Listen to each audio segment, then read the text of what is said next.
தீர்க்கதரிசன புஸ்தகம் 20வது அதிகாரம் 12வது வசனத்தை வாசிக்கலாம். பக்கம் 900. எரேமியா 20:12. ஆனாலும் நீதிமானை சோதித்தறிந்து உள்ளிந்திரியங்களையும் இருதயத்தையும் பார்க்கிற சேனைகளின் கர்த்தாவே, நீர் அவர்களுக்கு நீதியை சரி கட்டுகிறதை காண்பேனாக. என் காரியத்தை உம்மிடத்தில் சாட்டி விட்டேன். இன்னைக்கு பிரசங்கத்தோட தலைப்பு இதுதான், சாட்டி விட்டேன். நீங்க ஏதோ எரேமியா பற்றி பேச போறோம்னு நினைச்சிடாதீங்க. எரேமியா எவ்வளோ பெரிய தீர்க்கதரிசியா இருந்தாலும் அவர் எல்லாவற்றையும் யார்கிட்ட ஒப்பு கொடுக்குறாரு? ஆண்டவராகிய நம் தேவனிடத்துல உங்ககிட்ட கொடுத்துட்ட, நீங்க பார்த்துங்க. இது மொழிபெயர்ப்புல எப்படியெல்லாம் வருதுன்னா, நான் உங்ககிட்ட ஒப்பு கொடுத்துட்டேன்னு வருது, இன்னொன்று நான் கமிட் ஆயிட்டேன்னு வருது. கமிட்னா என்ன தெரியுங்களா? அவங்க சம்மதம் இல்லாம நம்ம வேற ஒண்ணு செய்யக்கூடாது. அப்போ ஆண்டவரிடத்துல நான் ஒரு காரியத்தை சாட்டி விட்டேன், நான் ஒப்பு கொடுத்துட்டேன், என்னை அப்படியே அர்ப்பணிச்சுட்டேன்னா அவர் சம்மதம் இல்லாம அந்த விஷயத்துல பின்வாங்கவே கூடாது. அவர் சம்மதம் இருக்கணும் பாருங்க. அப்படிதான், அதான் கமிட் ஆகும். சின்ன பசங்கலாம் பேசிக்கிறாங்க, நீ அவன் கூட கமிட் ஆகிட்டேன்டி, ரொம்ப ஆச்சரியமா இருக்கு. அதெல்லாம் பாரு, அவங்க புரியாமலே அதெல்லாம் சொல்லிட்டு இருக்கிறாங்க பாருங்க. அப்போ சாட்டி விட்டேன் அப்படிங்கிறத நான் என் ஆண்டவர்கிட்ட என்னை முழுசமா ஒப்பு கொடுத்து, அதுக்கு நான் அப்படிலாம் ஜெபம் பண்ணியிருக்கேன் பாருங்க. ஆண்டவரே, ஒருவேளை நான் தவறா போற மாதிரி சூழ்நிலை வந்தாலும் ப்ளீஸ் என்னை மன்னிச்சு என்னை ஏற்றுக்கொண்டு என்னை எப்படியாவது உங்கள் வழியில் நடந்துருங்க. எனக்கு சில நேரம் புத்திலாம் கூட நான் என்ன செஞ்சுட்டேன் கூட என்னை கரெக்ட் பண்ணிடுங்க அப்படின்னு ஒப்பு கொடுத்துருவேன். அப்படி நம்ம ஒப்பு கொடுத்தோம்னா நிச்சயமா நான் ஆண்டவர் என்ன பண்ணுவாரு? நம்ம வாழ்க்கையில செய்யற காரியங்கள் பெருசா இருக்கும், பயங்கரமா இருக்கும், வல்லமையா இருக்கும், அற்புதமா இருக்கும், அதிசயங்களா இருக்கும். பாட்டு பண்ணாங்க பாருங்க. அப்படிப்பட்ட அதிசயங்களை செய்யறவர் தான் நம்ம மத்தியில இருக்கிறாரு. அவரை கொஞ்சம் கூட கண்டுக்காம யாரோ ஒரு ஆள் மாதிரி நம்ம இருக்கக்கூடாது. அந்த உறவு ரொம்ப முக்கியம். நம்ம சபையில சென்ற வருஷம் போதிச்சாங்க இல்லையா? ஆண்டவர் நமக்கு எப்படியெல்லாம் இருக்கிறாரு? நமக்கு அவரு நல்ல ஒரு தோட்டக்காரனா இருக்கிறாரு, அப்பாவா இருக்காரு, தேவனா இருக்காரு, வைத்தியரா இருக்கிறாரு, நம்மளுடைய மனவாளனா இருக்கிறாரு, எல்லாமுமாவே அவர் இருக்கிறாரு பாருங்க. அப்படிப்பட்ட தேவன் நமக்கு தேவன்ன்றது நம்மளுக்கு புரியணும். அதிசயங்களை நம்ம வாழ்க்கையில செய்யறவர்கிறது நம்மளுக்கு புரியணும். ஏன் அப்படி நம்ம சாட்டி விடுறோம்? ஏன் அவர்கிட்ட முழுசமா ஒப்பு கொடுக்கணும்னா அவர் யாருன்னு நம்மளுக்கு புரியணும். திருப்பிக் கொள்வோம். கொலோசையருக்கு எழுதின நிருபம் 1 அதிகாரம் 18வது வசனம் வாசிக்கலாம். பக்கம் 275 புதிய ஏற்பாட்டுல. கொலோசியர் 1:18வது வசனம்.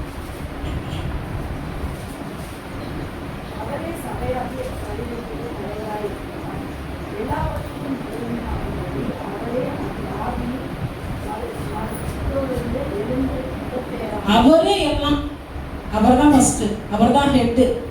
அப்போ சபையாகிய நமக்கு, மனவாட்டிக்கு, மேரேஜ்ன்ற ஒரு விஷயத்தை ஆண்டவர் அதனாலதான் வச்சார் பூமியில. மேரேஜ்னா என்னன்னு புரியணும். கணவனுக்கு மனைவியானவர் எப்படிப்பட்டவர்? அவங்க விருப்பம் இல்லாம எதையும் செய்யக்கூடாது. அப்போ மனவாட்டி, மனைவியாகிய சபை, சின்னவங்களோ பெரியவங்களோ, ஆணோ பெண்ணோ யாரா இருந்தாலும் தேவனுடைய விருப்பம் இல்லாம நம்ம எதையுமே செய்யக்கூடாது. அதுக்குதான் இந்த காரியங்கள்லாம் ரகசியமா ஆண்டவர் நிறைய வச்சிருக்காரு பாருங்க. அதுல 13வது வசனத்தை வாசிக்கலாம். கொலோசியர் 1:13. கொஞ்சம் மேல பாருங்க. இருளின் அதிகாரத்திலிருந்து விடுதலையாக்கி உட்படுத்தினவர். நம்மளை என்ன பண்ணிட்டாராம்? பிதாவாகிய தேவன் நம்மளை ஒரு காரியத்துல நம்ம ஏற்கனவே இருந்த சில பாவங்கள்ல இருந்து, சாபங்கள்ல இருந்து, தலைமுறை சாபங்கள், குடும்பங்கள் மீது சில சாபங்கள், எல்லாத்துல நம்மளை விடுதலை ஆக்கிட்டாரு. இப்போ ஆண்டவருக்குள்ள, அவருடைய ராஜ்யத்துக்குள்ள, இனிமே நம்ம தேவனுடைய பிள்ளை. நீ யாருப்பானா? நான் இயேசு பிள்ளை, நான் கிறிஸ்தவனா மாட்டேன்னு சொல்றது இல்லை, வாயால சொல்றது இல்லை. ஆரம்பத்துல வாசிச்சு பாருங்க, சாட்டி விட்டேன். அப்படி ஒப்பு கொடுத்துட்டோமா? ஆண்டவரை இனிமே உமக்காக வாழ போறோம். அப்படி வாழ்ந்து பாருங்களேன். உங்க லைஃப்ல வர சக்சஸை நிறுத்த, தடை செய்ய எந்த அதிகாரத்துக்கும் வல்லமை இல்லை. எந்த வல்லமைக்கும், அந்நிய வல்லமைக்கும் வல்லமை கிடையாது. எதுவுமே உயர்ந்தது இல்லை. நீங்க அப்படி சாட்டி விட்டேன்னு ஒப்பு கொடுத்து ஒரு நாளும் ஒப்பு கொடுக்கணும். ஒரு நாளும் நீங்க ஜெபிக்கும் பொழுது, காலையில ஒப்பு கொடுக்கும் பொழுது ஒவ்வொரு நாளும் சக்சஸை பார்க்கலாம். அதுக்காக தோல்வியே இல்லையா, அதுக்காக கண்ணீரே இல்லையானா அது மத்தியிலும் நீங்க உயர்வதை பார்க்க முடியும். உலகத்துல இருக்கிறவங்களுக்கு சக்சஸ் ஆகிட்டே இருக்கிற மாதிரி இருக்கும். ஒரு கட்டத்துல போய் அவன் எல்லாத்தையும் இழந்து அவன் என்ன பண்றான், ஐயோ இவன் ஒரு காலத்துல ஒவ்வொன்று வாழ்ந்தான், இப்ப எப்படி இருக்கான், இவ்வளவு கேவலமாயிட்டானே அப்படிங்கிற மாதிரி காரியங்கள்லாம் இருக்கு. ஆனா எல்லாருக்குள்ளேயும் ஆண்டவர் கிரியை செய்ய முடியும். குறிப்பா ஆண்டவரை நம்புற நமக்கு ஆண்டவர் என்ன பண்றாரு, யாரா இருந்தாலும் சர்ச்சுக்கு வர்றவங்க இல்லை வராதவங்களும் ஆண்டவரை நம்பினால் அவர் கரத்துல காரியங்களை ஒப்பு கொடுத்தால் நிச்சயமா அற்புதங்கள் நடக்கும், அதிசயங்கள் நடக்கும். நம்ம சரீரத்துல பலவீனம் இருந்தாலும் அது மாறும். எல்லாவற்றையும் மாற்றக்கூடிய ஒரு மகா பெரிய தெய்வம். சபைக்கு தலை அவர் தான். சபையில ஒரு போதகர் இருக்கிறாங்க, ஊழியக்காரங்க இருக்காங்க. ஆனாலும் அந்த சபையில இருக்கிற மேய்ப்பர்களுக்கும் அவங்களுக்கும் எல்லாருக்குமே யாரு, சபையாகி இந்த உலகத்தில் இருக்கிற எல்லாருக்கும் தலை ஆண்டவராகிய இயேசு கிறிஸ்து. அப்பர்கிட்ட எல்லாவற்றையும் ஒப்பு கொடுக்கும் பொழுது நிச்சயமாகவே நமக்கு நிறைய நன்மைகளை நாம பார்க்க முடியுங்கிறத புரிந்து கொள்ளணும். நம்ம கையில இருக்கிற வேதாகமத்தை நம்ம கையில உயர்த்தி பிடிப்போம். ஏன்னா நம்ம அறிக்கை செய்து ஒப்பு கொடுத்து இந்த தியானத்துக்குள்ள போகலாம். இது என் தேவனாகிய கர்த்தர் எனக்காகவே என் நன்மைக்காகவே என் கையிலே கொடுத்திருக்கிறார்.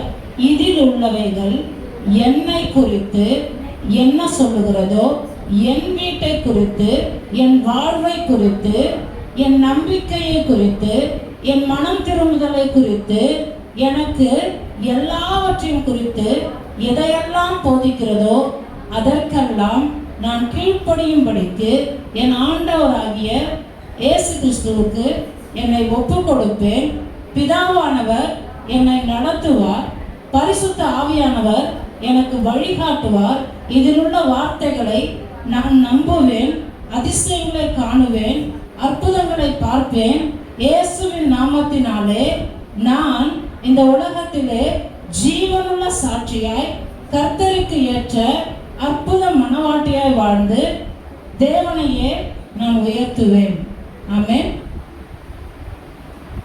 எந்த சூழ்நிலையிலும் நாம யாருங்கிறத நம்ம மறந்துடக்கூடாது. ஆண்டவருடைய பிள்ளை. ஏன்னா சில சூழ்நிலைக்கு போகும் பாருங்க, காலேஜ் போனால் அங்கே ஃப்ரெண்ட்ஸுங்களோட ஃப்ரெண்ட்ஸ் ஆகிடுவோம். நம்ம ஒரு கிறிஸ்தவங்கிறதே மறந்துடுவோம், அவங்களோட மிங்கிள் ஆகிடும். பன்னி கூட சேர்ந்த ஆட்டுக்குட்டியும் பன்னி ஆகிடக்கூடாது, அது என்றைக்குமே ஆட்டுக்குட்டியாக இருக்கணும். இதெல்லாம் நம்ம விளங்கி கொள்ளணும் பாருங்க. அப்போ நாம் யார், நம்ம எங்கே இருக்கிறோங்கிறது முக்கியம் இல்லை, நம்ம யாருங்கிறது முக்கியம். நம்ம கூட யார் இருக்கிறாங்க, நாம யார் கூட இருக்கிறோம். உலகத்துல நம்ம நிறைய காரியங்கள் பண்றோம், வேலை செய்யறோம், படிக்கிறோம், வெளியில போறோம். எவ்வளோ இருந்தாலும் நாம யாருங்கிறத மறக்காம இருக்கிறதுக்கு தான் என்ன பண்றோம், வாரம் வாரம் ஓடி வரோம், வாரம் வாரம் கேட்கிறோம். இதெல்லாம் நம்ம மிஸ் பண்ணும்போது தான் நம்ம யாருங்கிறதே மறந்துடுவோம். நம்ம தேவன் எவ்வளோ பெரியவருங்கிறத நம்ம மறந்துடுவோம் பாருங்க. அதனால இதெல்லாம் விளங்கி கொள்ளணும். முதல்ல என்ன பார்த்தோம், சாட்டி விட்டேன்.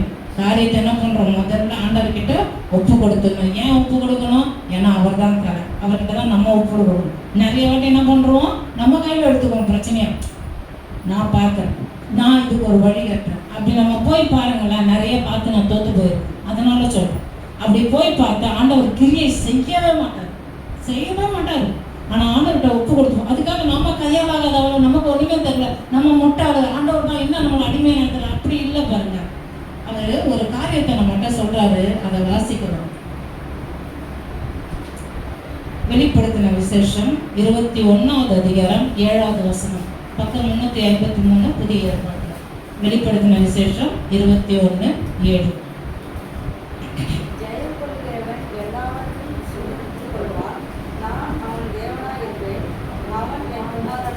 நாம அவருக்கு யாரா இருக்கிறோம், அவருடைய குமாரர்களா இருக்கிறோம், குமார்த்திகளா இருக்கிறோம். அவர் எப்படி இருப்பாராம், அப்பாவா இல்லை, நம்ம பிள்ளையா இருக்கிறோம். நாம எப்படி இருக்கணுமா, அவர் தேவனா இருக்கிறார் நம்மளுக்கு. அப்ப நம்ம இதை புரிஞ்சுக்கணும். நிறைய வாட்டி அப்பா மன்னிச்சிருவார், அப்பா பண்றார், அப்பா நான் பாவம் எத்தனை வாட்டி வேணாலும் பண்ணலாம், அப்பா மன்னிச்சுட்டே இருப்பார், அப்பா ஏற்றுக்கொண்டே இருப்பார். இப்படி ஒரு தப்பான போதனை போயிட்டே இருக்கு பாருங்க. நம்ம புரிந்து கொள்ளணும். ஒரு விதத்துல எனக்கு நான் ஒரு குடிப்பழக்கத்துல இருக்கேன் அப்படின்னா அதுல இருந்து மனம் திரும்புறதுக்கு ஆண்டவர்கிட்ட போய் நான் என்னோட காரியத்தை சாட்டிவிட்டு நீங்க தான் என்னை மாற்ற முடியும்னு சரண் அடைஞ்சிட்டா அவர் நம்மளை மாத்திருவாரு. ஆனா திரும்ப என்னை மாத்திட்டாரு, என்னை நல்லாக்கிட்டாரு, என்னை மன்னிச்சுட்டாருன்னு திரும்ப போய் நான் அதை செய்யக்கூடாது. சரி, இப்போ வேற ஒரு காரியம், இந்த விஷயத்துல நான் திருந்திட்டேன். வேற ஒரு காரியம், நான் சிலரை ரொம்ப காயப்படுத்தி பேசுறேன், எனக்குள்ள ஒரு பிசாசின் கிரியைகள் இருக்கு, எனக்குள்ள ஒரு என்ன சொல்றது தவறான வார்த்தைகள் இருக்கு அப்படின்னா அதுல தேவன் நம்மளை மாத்துவார். வேற ஒரு காரியத்துல நம்ம செய்கையில மாத்திருக்கிறாரு, இப்ப நம்ம வாயின் வார்த்தையில மாத்துவாரு. ஆண்டவரை என்ன மன்னிச்சிருங்க, நான் இவங்களை காயப்படுத்துறேன், இனிமே நான் யாரையும் காயப்படுத்த விரும்பல அப்படின்னு நம்ம ஒப்பு கொடுக்கணும், அதுலயும் நம்மளை மாத்துவார். இப்படி வெவ்வேறு காரியங்கள் ஆண்டவர் நம்மளை மாத்திக்கிட்டே இருப்பாரு தவிர குடிச்சுக்கிட்டே இருப்பேன் அதுல இருந்து என்ன மாத்திக்கிட்டே இருப்பாரு, என்னை திருத்துவார், என்னை மன்னிப்பாரு. இப்படி நம்ம போறதுக்கு நம்மளை வைக்கல. நம்ம ஆண்டவர் நமக்கு தேவனா இருக்கிறார். அவர் தேவன், நம்முடைய தலை. அவர் சொன்னதுபடிதான் நம்ம கேட்கறதுக்கு தான் நம்மளை அர்ப்பணிக்கிறோம். நம்ம தேவன் எப்படிப்பட்டவன்னு தெரிஞ்சு கொண்டா அவருடைய அன்பை விவரிக்கவே முடியாதுங்க, வார்த்தையில விவரிக்கவே முடியாது. அவ்வளோ பண்ணுவார். சில விஷயம் நம்ம யோசிச்சிருப்போம், ஆண்டவரே இதை உங்ககிட்ட ஜெபிக்கலான்னு இருக்கேன்னு தான் சொல்லியிருப்போம், அந்த விஷயத்த நடத்தியே முடிச்சிருவாரு. அதெல்லாம் நம்மளுக்கு ரொம்ப ஆச்சரியமான காரியங்கள். அப்போ நம்ம உள்ளத்துல தோன்றுகிறதுக்கு முன்னே அறிந்திருக்கிற தேவன் அவருங்கிறத நம்ம புரிந்து கொள்ள வேண்டும். அது மட்டும் இல்ல, அப்போ நம்ம காரியத்தை சாட்டும் பொழுது என்ன சொல்றோம், நீங்க தான் தலை, நான் உன்னுடைய மனவாட்டியா இருக்கிறேன், உன்னுடைய சபையா இருக்கிறேன், உன்னுடைய பிள்ளையா இருக்கிறேன் நம்ம சொல்றோம். அது மட்டும் இல்ல, நாம எல்லாவற்றிலும் தேவனுக்கு கீழ்ப்படுகிறோங்கிறத காமிக்கிறோம். ஒரு நாளும் ஜெபிக்கும் போது ஆண்டவர் உங்ககிட்ட ஒப்பு கொடுத்துட்டேன், நீங்க என்ன நடத்துங்க அப்படி போயிடணும் பாருங்க. எதா இருந்தாலும் நம்ம கையில் எடுத்துக்கூடாது. சில பேர் இதை தவறா புரிந்து கொள்ளுகிறாங்க. என்ன சொல்றாங்கன்னா, ஆண்டவர்கிட்ட ஒப்பு கொடுத்துட்டேங்க, அவர் பார்த்துக்குவார், நான் ஏதோ சரி தவறு, நான் என் இஷ்டத்துக்கு இருக்கிறேன், நான் போய் ஜாலியா என்ன வேணாலும் பண்றேன், அவர்கிட்ட ஒப்புதுல அவர் என்ன மாத்துவார், அவர் என்ன திருத்துவார். நாம கீழ்படியாம நம்மளை திருத்த முடியாது, ஆண்டவர் செய்ய முடியாது. ஆண்டவர் சில இடத்துக்குலாம் போவே மாட்டாரு, ஒரு சில ஊர்களுக்குள்ள போவே மாட்டாராம். அவ்வளவு பெரிய தேவன், அண்ட சராசரங்களை உருவாக்கின தேவன் அவங்களோட அவிசுவாசத்தை பார்த்து உள்ள போக முடியாது, அற்புதம் பண்ண முடியல, திடீர்னு வந்துடுறாரு. யோசிச்சு பார்க்கணும் இதெல்லாம். நாம ஏன் இதெல்லாம் பார்க்குறோம்? இன்னைக்கு நிறைய பேரோட லைஃப்ல அற்புதங்கள் நடக்குது, ஏன் என் வாழ்க்கையில் நடக்கல? நிறைய பேர் நல்லா இருக்கிறாங்க, நான் ஏன் நல்லா இல்லை? நான் சர்ச்சுக்கு ஒழுங்கா வரேன்னு சாட்டி விட்டோமா? ஆண்டவர் தான் எனக்கு தலை, நான் அவருக்கு கீழ்ப்படுகிறேன் அப்படி வாழ்றோமா? இப்ப எனக்குள்ள ஏன் மாறுதல் இல்லை? முதல்ல ஆவிக்குரிய விதத்துல நான் மாறாமல் வேற எதுலையுமே என் வாழ்க்கையில மாற்றம் உண்டாகாது. நான் அதனாலதான் ஆவிக்குரிய மனிதனா மாற மாற மாற நிறைய நன்மைகளை பார்க்க முடியும். அதனாலதான் ஓடி சபையில உட்காரணும். இங்க பேசுறவங்க யாருங்களுக்கு முக்கியம் இல்லை, எதுல இருந்து பேசுறாங்க, சத்தியத்தை பேசுறாங்களா, தேவ வசனத்தை பேசுறாங்களா? அதனாலதான் வசனம் முக்கியம் பாருங்க. இன்னைக்கு பிசாசு என்ன போய் சொல்லி வச்சிருக்கு, சபைக்கு போத்தவல்ல, சத்தியம் கேட்கத்தவல்ல, அப்படியே ஜெபி, வேலை வந்ததெல்லாம் ஜெபி, விசுவாசம் அறிக்கை பாருங்க. இதுல இருந்து கொடுக்கப்படாம விசுவாசம் கேள்வியினாலே வரும், கேள்வி தேவனுடைய வசனத்தினாலே வரும். வசனத்தை சொல்றவங்க அனுப்பப்படாவிட்டால் அவங்க பேச மாட்டாங்க.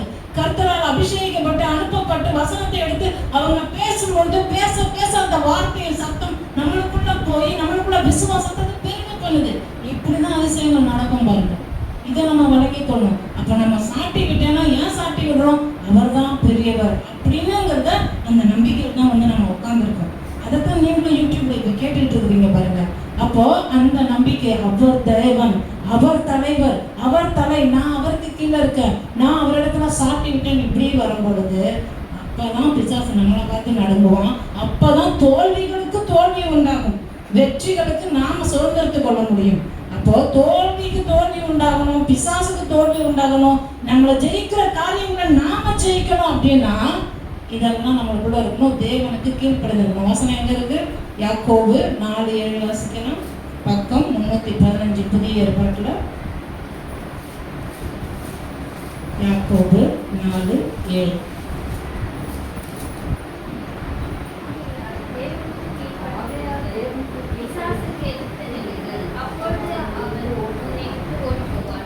நிறைய பேர் பிசாசு ஏன் ஓடல, பிசாசை ஏன் துரத்த முடியல? மார்க் 16, 17, 18 வாசி பார்த்தீங்கன்னா தெரியும். இப்போ வாசிக்க வேண்டாம், அதில் தெரியும் உங்களுக்கு. விசுவாசிக்கிறவங்களால நடக்கும் அடையாளம், மிகப்பெரிய மேய்ப்பர்களால் நடக்கும் அடையாளம்னு வசனத்தில் இல்லை. மிகப்பெரிய பாஸ்டர்ஸ், மிகப்பெரிய அப்போஸ்தலர் அப்படியெல்லாம் இல்லை. விசுவாசிக்கிறவர்களா, அவங்க பாஸ்டரா இருந்தாலும் மேய்ப்பரா இருந்தாலும் பெரிய ஜெப வீரனா இருந்தாலும் அவங்க விசுவாசிக்கிறனா இந்த மாதிரி அற்புதங்கள்லாம் அவங்களுக்கு நடக்காது. பேரை துரத்த முடியாது, வியாதி சுகமாகாது, மற்றவங்களுக்காக ஜபிச்சாலும் அவங்களுக்கு குணமாகாது. அப்புறம் இவங்களுக்கு ஏதாவது ஒன்று சாப்பிட்டா கூட இவங்களை சேதப்படுத்தாதுன்னு அதுல இருக்கு பாருங்க. அப்புறம் நவமான பாஷைகளை பேசுவாங்க, நிறைய காரியங்கள் இருக்கு, அதுல ஒரு லிஸ்டே இருக்கு, வீட்டில் வாசிச்சு பாருங்க. இதெல்லாம் எப்போ நடக்கும்? நாம தேவனுக்கு யாக்கோபு 4:7 சொல்லியிருக்கிற மாதிரி தேவனுக்கு கீழ்ப்படிந்திருங்கள். இந்த ஆகையான்னு வருது. ஆகையான்னா அப்படி அப்போ முன்னாடி இருக்கிற வசனத்தை வாசி பார்க்கணும். அவர் அதிகமான கிருபையை அளிக்கிறாரே. பாருங்க, தேவன் நம்மளுக்கு ரொம்ப ரொம்ப தயவா நம்ம மேல. நமக்கிட்ட தகுதியே இல்லை. நம்ம ஒரு பாவத்தில் கிடந்தோம், ஒரு பின்னணியில் இருந்தோம், தேவனை தேடி வந்தோம், கிறிஸ்தவ வீட்டிலேயே பிறந்திருந்தாலும் அவங்க சரியா போகல அவங்க வாழ்க்கையெல்லாம். ஆனா ஒரு காலகட்டத்தில் ஆண்டவரை ஏற்றுக்கொண்டு அவருக்குன்னு அர்ப்பணிச்சு வாழும் பொழுது என்ன பண்றாரு? அதிகமான கிருபை அளிக்கிறார். ஆதலால் தேவன் பெருமை உள்ளவர்களுக்கு ஏற்றி நிற்கிறார். நானே பார்த்துக்கிறேன் என் விஷயத்த ஏற்று நிற்பாருங்க கண்டிப்பா. அப்போ ஆண்டவரே நான் சாட்டி விட்டேன்னு ஓடி வரும் பொழுது, அவர் தான் தலைன்னு நம்மளை அர்ப்பணிக்கும் பொழுது, அவர் நம்மளை கிறிஸ்துவோட ராஜ்யத்துக்குள்ள உட்படுத்தி அவருக்குள்ள நம்மளை இணைச்சு என்ன பண்றாராம்? இந்த காரியத்தை நம்மளுக்குள்ள செய்யறா பாருங்க. அப்போ நாம கீழ்ப்படியும் பொழுது, அதான் அடிக்கடி சபையில சொல்லிக்கிட்டே இருக்கோம், நீங்க கீழ்ப்படிஞ்சீங்கன்னா கீழ்ப்படியில இருந்தா மேற்படிக்கு வந்துடலாம். மேலேயே யோசிச்சுட்டு கூட முதல்ல ஒண்ணுன்னா போகும். கீழே இருந்து ஆண்டவர் என்ன சொல்றாரு? இதை சொல்றாரா? ஓகே, என் வாழ்க்கையில் இதை மாத்திக்க சொல்றாரா? மாத்திக்கிறேன். இதை செய்ய வேணாங்கிறா? செய்யாம இருக்கேன். இதை நான் செய்வேங்கிறா? செய்யறேன். இதே போல ஒவ்வொன்றா கர்த்தருக்கு கீழ்ப்படியிலிருந்து மேற்படி போயிடும். மேல நம்மளை உயர்த்தி வைக்க அவர் நல்லவரும் வல்லவருமா இருக்காரு. அப்பதான் பிசாசை எதிர்த்து நிற்க முடியும். நிறைய பேருக்கு பிசாசை நான் அப்படி ஏத்துருவேன். பிசாசெல்லாம் அப்படி எதிர்க்கவே முடியாது. எப்பதான் எதிர்க்க முடியும்? நம்ம கர்த்தருக்கு கீழ்ப்படிஞ்சாலும் எதிர்க்க முடியும். ஏன்னா அவன் சொல்லுவான் வந்து கரெக்டா சொல்லுவான் அவன். இன்னைக்கு சில பேர் பிசாசை நம்ப தேவையில்ல, பிசாசு இருக்குனாலும் விசுவாசிங்க. பிசாசன் ஒருத்தர் இருக்கிறான், சாத்தான ஒருத்தர் இருக்கிறான். தேவனே நம்ப மாட்டாங்க, இதையே நம்ப மாட்டாங்க. அசுத்த ஆவிகள் இருக்குது. நம்ம போற நிறைய இடத்துல நிறைய காரியங்கள் நடக்குது. கண்ணுக்கு தெரியலன்றதுனால நம்ம அதை நம்பாம இருக்கக்கூடாது. அதை நம்பிட்டு அது பின்னாடியே போங்க அப்படி சொல்லலை. அதெல்லாம் இருக்குது உலகத்துல. ஸ்பிரிச்சுவல் ரெல்ம், நேச்சுரல் ரெல்ம், ஆவிக்குரிய உலகம்னு ஒண்ணு இருக்கு. நிறைய பேர் எப்படி நினைக்கிறாங்க, ஏதோ ஆவிக்குரிய உலகம்னா மேல இருந்து வரும். இல்லை, இங்கதான் இருக்கு. நம்மளை சுத்தி நம்ம கண்ணுக்கு தெரியாத விதத்துல அப்படிப்பட்ட ஒரு இடத்துல தான் நம்ம இருக்கிறோம். அது பார்த்துக்கிட்டே இருக்கோம் நம்மள. நீ போதிக்கிறியா, நீ முதல்ல அப்படி சொல்லாம இருக்கேன்னு கேட்கும். என்ன கேட்கும்? அது இங்க இருந்து கவனமா செய்யணும் பாருங்க காரியங்களை. அப்ப அதுக்கெல்லாம் தெரிஞ்சுதான் வச்சிருக்கோம். அப்போ நாம தேவனுக்கு கீழ்ப்படிஞ்சு கர்த்தர் வார்த்தையில நடக்கும் பொழுது அது எழுத்து நிற்கலாம். மரியாதை போ, நான் ஆண்டவருடைய பிள்ளை, அவருக்கு கீழ்ப்படிறேன், அவர் வசனத்தை தியானிக்கிறேன், அவரை துதிக்கிறேன், அவரை ஆராதிக்கிறேன், ஒழுங்கா சர்ச்சுக்கு போறேன், நான் கர்த்தருடைய பிரசனத்துல இருக்கிறேன், ஓம் பிரசனம்னா என்ன விதம் பண்ண முடியாது. அப்படி நம்ம தைரியமா போக முடியும். அப்ப தைரியமா போகணும், முதல்ல கர்த்தருக்கு கீழ்ப்படிஞ்சிடணும். இது வரைக்கும் நான் இதெல்லாம் செய்யலைங்க, இதெல்லாம் கத்துக்கலன்னா இப்போ ஒன்றும் கெட்டு போயில. இன்னிலிருந்து ஒப்பு கொடுக்கணும். இன்னிலிருந்து நம்ம சாட்டி விட்டால் இனி வருகிற நாட்கள்ல அற்புதங்களை அதிசயங்களை நம்ம வாழ்க்கையில பார்க்க முடியும். யாருக்கோ நடக்குதுன்னு நமக்கே நடக்கும், நம்ம வாழ்க்கையில நடக்கும், நம்மளால நிறைய காரியங்கள் நடக்கும். ஏன் அப்படின்னா கர்த்தருக்கு பயப்படுகிற பயம்னு ஒண்ணு இருக்குல்ல, அது ஆண்டவர் யாருக்குள்ள வச்சாரு? வாசிக்கலாம். ஏசாயா 11:2. ஏசாயா 11:2, 817 பக்கம். பழைய ஏற்பாட்டுல 800.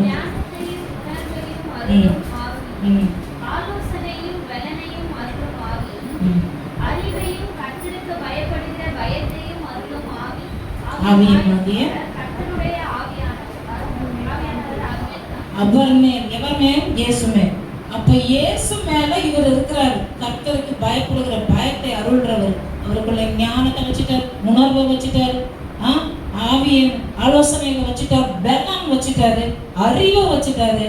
இவ்வளோத்தையும் வச்சதுனாலதான் அந்த ஆண்டவர், அந்த இயேசு கிறிஸ்து இன்னைக்கு நம்மளுக்குள்ள இருந்தாருன்னா இது எல்லாமே நம்மளுக்கும் இருக்கும். நமக்கும் ஞானம் வந்துடும், காரியங்களை சரியா செய்ய முடியும், நமக்கும் உணர்வு இருக்கும். இந்த உணர்வினாவே நமக்கு சில பேர் வாங்க ஜெபிக்கும் பொழுது, ஆண்டவரே உணர்வினாவே நினைக்கிட்ட கிரியை செய்யணும். ஒரு உணர்வே இல்லாம அதை செய்வாங்க, ஒரு உணர்வே இல்லாம ஜெபிப்பாங்க பாருங்க. உணர்வின் ஆவியானவர் இருந்தாருன்னா நம்மளை ஜெபிக்க வைப்பாரு. டெய்லி நம்மளை ஜெபிக்க சொல்லுவார், தொடர்ச்சியா ஜெபிக்க சொல்லுவார். கர்த்தருக்கு பயப்படுகிற ஆவி நம்மளுக்குள்ள இருந்ததுன்னா சபைக்கு ஓடி வருவோம், உட்கார்ந்து கேட்போம். நம்ம கேட்கலன்னா கூட ஆண்டவர் என்ன பண்ணுவாரு? இதை செஞ்சியா, இதை பண்ணியான்னு சொல்லிக்கொண்டே இருப்பார். நம்மளை வழி நடத்துகிற அற்புதமான தகப்பனவர் பாருங்க. நம்ம அதை புரிஞ்சுக்கணும். அப்போ அவருக்குள்ளேயே, ஆண்டவராகிய இயேசுக்குள்ளேயே இதெல்லாம் வச்சாருன்னா, அப்ப அவர் மனுஷனா பிறந்து ஒரு மனுஷனுக்குள்ள இதெல்லாம் வச்சாருன்னா நமக்குள்ளேயும் வச்சிருக்கிறாருங்கிறத நாம நம்பணும். அப்போ நான் காரியத்தை அவர்கிட்ட சாட்டி விட்டேன்னா, ஏன் நான் சாட்டி விட்டேன், ஏன் ஒப்பு அவர் தான் தலைன்றதுனால ஒப்பு கொடுக்குறேன்.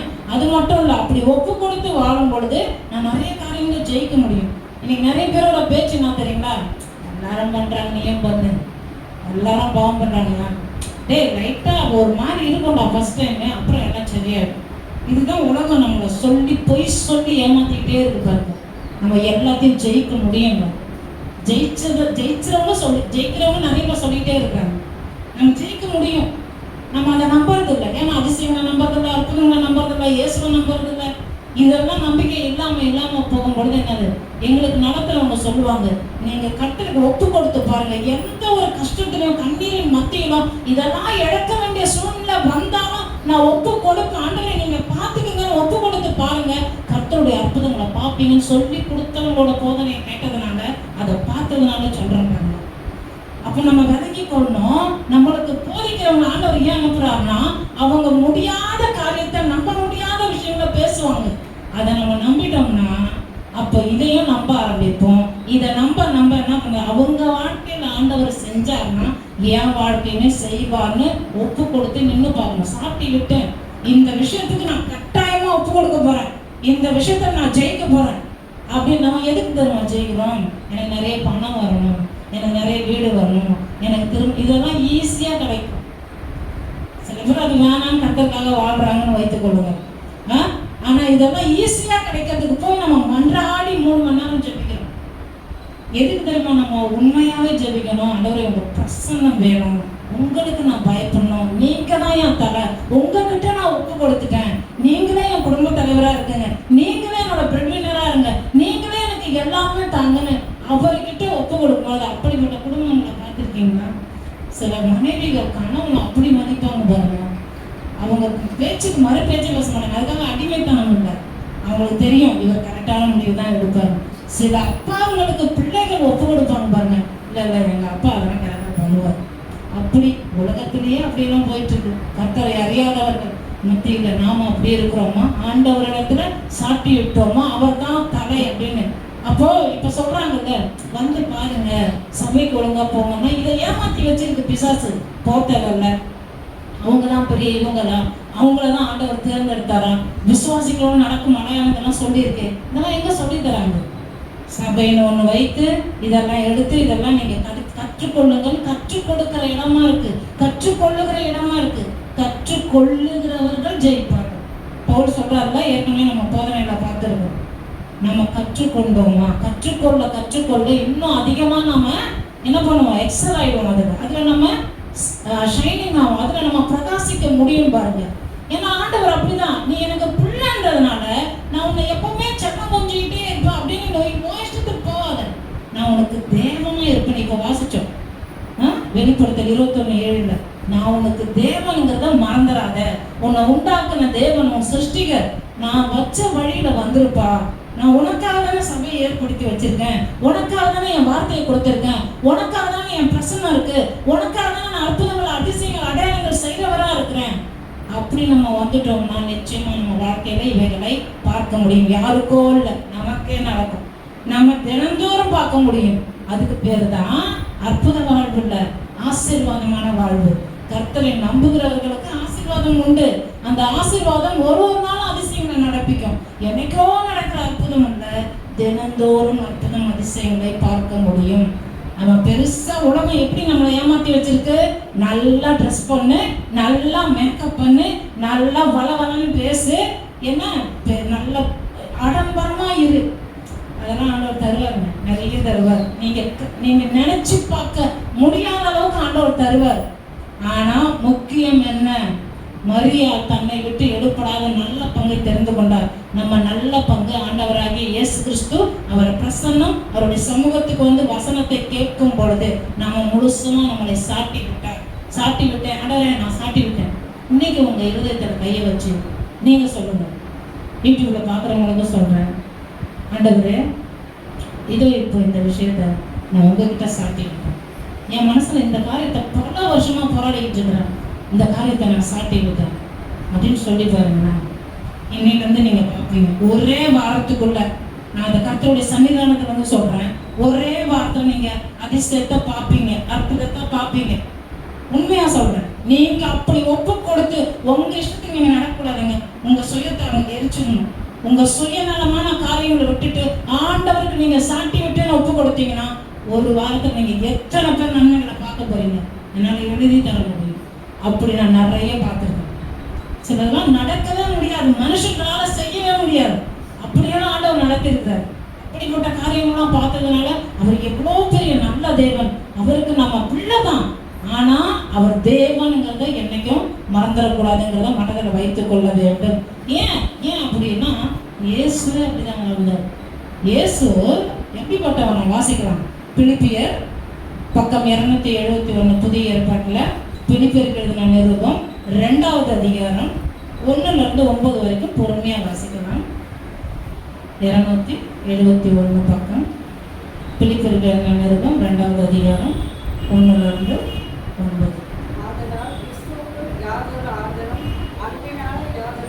பிலிப்பியர் 2 தான் வாசிக்கிறீங்களா? வாசனம்.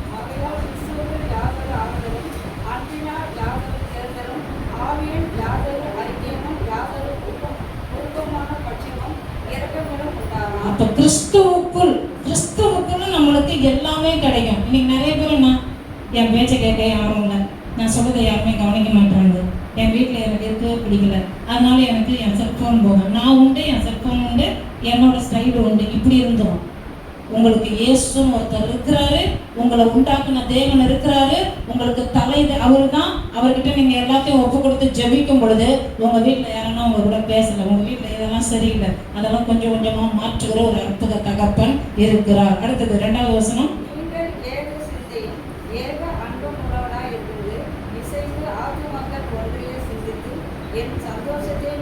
நீங்க ஒரே மாதிரி சிந்தனை இருக்கணும். ஏக சிந்தை. ஒரே மாதிரி யோசிக்கிறீங்களா? ஒரே வீட்டில் பாருங்க 10 பேர் இருக்காங்கன்னா 10 பேரும் 10 விதமா ஐடியா கொடுப்பாங்க. ஒரே மாதிரி யோசிக்கிறீங்களா? சரி அப்பா சொல்லிட்டா ஓகேடா ஏற்றுக்கலாம் அப்படின்னு அந்த பிள்ளையும் போகணும், அவனுடைய தங்கச்சியோ அவனுடைய அக்காவோ அவன் கூட பிறந்த தம்பியோ அவங்களும் போகணும், அவங்களோட அம்மாவும் போகணும், அவங்க வீட்டில் இருக்கிற எல்லாருமே ஒற்றுமையா போகணும். பாருங்க, நீங்க ஒரே விஷயத்த சிந்திக்கிறீங்களா? சபையிலையும் அப்படிதான் பாருங்க. சபையில தகப்பன் ஸ்தானத்துல ஆண்டவர் என்ன பண்றாங்க? ஊழியர்களை வைக்கிறாங்க. தாய் ஸ்தானத்துல ஊழியர்களை வைக்கிறாங்க பாருங்க. அப்போ ஒரே மாதிரி சபையில சிந்திக்கிறோமா? அந்த சிஸ்டர் அவங்களுக்கு தான்ப்பா, அவங்களுக்கு ஆண்டவர் பண்ணுவார், நம்மளுக்கு மட்டும் பண்ண மாட்டார். எல்லாருக்குமே அவர் பண்ணுவார். நம்ம சாட்டிக்கிட்டேன்னு வரோமா? அவர் தான் தேவன், நான் அவருடைய குமாரன் குமாரத்தின்னு வரோமா? அப்போ ஆண்டவராகி இயேசு கிறிஸ்துவே அப்படிப்பட்டவர்னு 3வது வசனம். எதையுமே நீங்க வாதத்துக்கும் செய்யாதீங்க, பெருமைக்கும் செய்யாதீங்க. சில பேர் பாருங்க, நான் பண்ணுவேன், இல்ல முடியாது பாஸ்டர், நான் தான் இங்க பண்ணுவேன். இதெல்லாம் கவனிச்சிருக்கீங்களான்னு தெரியல. பாருங்க, நம்ம நமக்குன்னு ஒருத்தவங்களை பொறுப்புல ஒப்பு கொடுத்துருந்தாங்கன்னா அவங்ககிட்ட ஒரு ஆலோசனை கேட்கணும். அப்படி கேட்கறதுனால நம்ம தாழ்ந்துட மாட்டோம், தெரியுங்களா? கர்த்தர் நம்ம உயர்த்துவார். அப்படி நம்ம கேட்டு இறங்கி தாழ்த்தும் பொழுது கர்த்தர் நம்மளை உயர்த்தது ஆச்சரியமா இருக்கும். ஆனா இங்க எப்படி நிறைய பேர் பண்ணிடுறோம்? வீண் பெருமையினால, தாழ்மையே இல்லாம நாங்க தான் பெரிய ஆளு அப்படிங்கிற மாதிரி பண்ணவங்களாம் பாருங்க காணாம போயிட்டாங்க. நிறைய பேர் தெரியும் நான் எதை சொல்லிட்டு இருக்கேன், காணாமலே போயிடுவாங்க பாருங்க. அப்ப நாம நிலைத்து கர்த்தருக்குள்ள வேரூன்றி இருக்கணும்னா இந்த குணங்கள்லாம் நமக்குள்ள இருக்கா? ஒரே மனதா சிந்திக்கிறோமா? கிறிஸ்துவின் அன்புல ஆரோக்கியத்துல அந்த ஐக்கியத்துல நம்ம இருக்கிறோமா? ஓடி வந்து அதே போல பெருமையினால செய்யாம மன தாழ்மையோடு, ஓகே இதுக்கு என்ன சொல்றீங்க, ஆலோசனை கேட்கறவங்களா இருக்கிறோமா? அது மட்டும் இல்ல, 4வது வசனத்துல அவனவன் தனக்கானவர்களை அல்ல பிறருக்கானவைகளையும், நான் நல்லா இருக்கணும், நான் மட்டும் என் குடும்பம் மட்டும் அப்படி இல்லாம பிறருக்கும் நம்ம அட்லீஸ்ட் நம்மளால பணம் கொடுக்க முடியலனாலும் அவங்களுக்காக ஜெபிக்கிறோமா? நான் சொல்ற ஒரே வார்த்தை அதுதான், அதிகமா சொல்லுவேன், ஜெபிக்கிறோமா அட்லீஸ்ட். ஏன்னா ஜெபங்கிறது நிறைய பேருக்கு அப்படி இல்லை. ஜெபங்கிறது நீங்க டைரக்டா ஆண்டவர் கூட பேசுறீங்க, நீங்க ஆண்டவர் கூட பேசி ஆகணும் பாருங்க. அவருக்கு ஒரு இப்ப இந்த பிள்ளை இருக்கிறா, இவங்க அப்பா கூட பேசவே இல்லைன்னா கொஞ்ச நாள் அவர் பார்க்க மாட்டாரு, இவளுக்கு இவங்க அப்பா யாருன்னு தெரியாம போயிடும். இன்னைக்கு பாருங்க அப்படி இருக்கு. பிள்ளைகள் வெளிநாட்டுல வேலை செய்யறாங்க, அப்பா அம்மாங்க இங்க இருக்கிறாங்க, அவங்க அங்கேயே செட்டில் ஆயிடுறாங்க, கிரீன் கார்டு ஹோல்டர் ஆயிடுறாங்க, அங்கவே அப்பா அம்மாவை காட்டுல விட்டுடுறாங்க, அங்க கார்டு வாங்கிட்டு இங்க இவங்களை காட்டுல விட்டுடுறாங்க பாருங்க. அப்படி இல்லை, நாம மற்றவர்களுக்கு உரியதையும் தேடுறோமா, பிறருக்கானவைகளையும். இப்போ ஒரு வீட்டில் இருக்கிறோம்னா எங்க அப்பாவுக்கு என்ன தேவை இருக்கும்னு ஒரு பிள்ளை அறிஞ்சிருக்கணும். சின்ன வயசுல நம்மளுக்கு சில பேரண்ட்லாம் சொல்லி கொடுக்கறது இல்லை பாருங்க, பிள்ளைக்கு என் கஷ்டம் தெரியணும். ஆனா இன்னைக்கு தயவுசெய்து சொல்லி வளருங்க, அவங்களுக்கு தெரிய மாட்டேங்குது. இப்படியெல்லாம் அப்பா கஷ்டப்படுறோம்மா, நீ இப்படி வரணும், உன்னை உயர்த்த நான் விரும்புகிறேன் அப்படின்னு சொல்லி வளர்க்க அந்த பிள்ளைக்குள்ள ஒரு நல்ல ஒரு நம்பிக்கை வந்துடும். எதா இருந்தாலும் அப்பா சப்போர்ட் பண்ண இருக்கிறாரு அப்படின்னு ஒரு நம்பிக்கை வரும். அதனால தான் ஆண்டவர் இயேசு கிறிஸ்து சொல்லிக்கிறார், நான் உங்களை நடத்துவேன், அற்புதம் பண்ணுவேன், அபிஷேகிப்பேன், உங்களை விட்டுற மாட்டேன், நான் உலகத்தின் முடிவு பறிந்து உன் கூட இருப்பேன், உன்னை விட்டு விலகுவதும் உன்னை கைவிடுவேன்னு சொல்லி கொடுக்குற ஒரு தகப்பன் நம்மளுக்கு இருக்கிறார் பாருங்க. அதை நாம விளங்கி கொள்ள வேண்டும். சரிங்களா? அப்போ காரியத்தை நான் சாட்டி விட்டேன், ஏன் அவர்கிட்ட ஒப்பு கொடுக்குறோம்? ஏன்னா அவர் தான் தலை, அவர் தான் சபைக்கு தேவனா இருக்கிறாருங்கிறத வெளிப்படுத்தின விசேஷத்துல பார்த்தோம். அப்ப ஆண்டவராக இயேசு கிறிஸ்துவும் இப்படிதான் வாழ்ந்தார். அந்த வசனங்களை தான் நம்ம வாசிக்கிட்டு இருக்கிறோம். 5வது வசனம் வாசிங்க. கிறிஸ்து இயேசுவில் இருந்த சிந்தையே உங்களிலும் இருக்கக்கூடாது. அப்போ உங்களுக்குள்ள இயேசு இருக்காரு, இயேசுக்குள்ள இருந்த கர்த்தருக்கு பயப்படுகிற ஆவியை உங்களுக்குள்ள ஆண்டவர் வச்சிருக்காருன்னா அவரை மாதிரியே யோசிங்க. அதெல்லாம் எப்படிங்க முடியும்? அவர் சிலுவைக்கு போனார், அவர் அடிச்சாங்க, நம்மளெல்லாம் ஆணி வச்சு யாரும் அடிக்க போகுது. நம்ம நல்லா புரிந்து கொள்ளணும். நமக்கு உண்டான பெரும்பாரியான கஷ்டங்களெல்லாம் அவர் ஏற்றுக்கொண்டார். நம்ம போய் மற்றவங்களோட பாவத்தை சுமந்துக்குன்னு நம்ம போய் சிலுவையில் நம்மளை தொங்க விட போறது கிடையாது. ஒரு சில பாடுகள் வழியா ஆண்டவர் நடக்கிறார். மேக்சிமம் அவர் எல்லாத்தையும் சுமந்துட்டார். நாம நல்லா இருக்கும்படிக்கு தீமைகளை ஏற்றுக்கொண்டார், நாம விடுதலை ஆகும்படிக்கு சாபங்களை ஏற்றுக்கொண்டார், நாம் ஐஸ்வர்யவானாய் மாறுவதற்கு அவர் என்ன பண்ணாரு? எல்லா ஏழ்மை தரித்திரத்தையும் அவர் மேல ஏற்றுக்கொண்டார். அப்ப நம்ம விலகி கொள்ளணும். ஆண்டவர் இயேசு கிறிஸ்து மாதிரி என்னை அடிச்சு சாவடிப்பாங்க அது இல்லை, அதைத்தான் அவர் பண்ணிட்டாரு. ஆனா சில காரியங்கள் நம்ம வாழ்க்கையில நமக்கும் கொடுக்கப்பட்ட சில காரியங்கள் வழியா நம்ம போய்தான் ஆகணும்.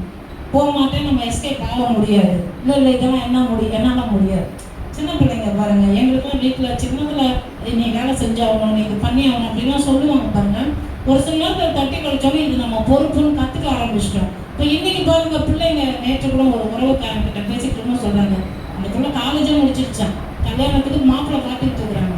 அந்த பிள்ளையோட அம்மா சொல்றாங்க என்கிட்ட, நான் பின்னாடியே போவேன், சாப்பாடு எடுத்துட்டு ஊட்ட போவேன்றாங்க. காலேஜ் முடிச்சிட்டு இருக்கிற பிள்ளைங்க அது ஒழுங்கா சமைச்சு அம்மா ஊட்டி ஒரு இடத்துக்கு வந்துருச்சு.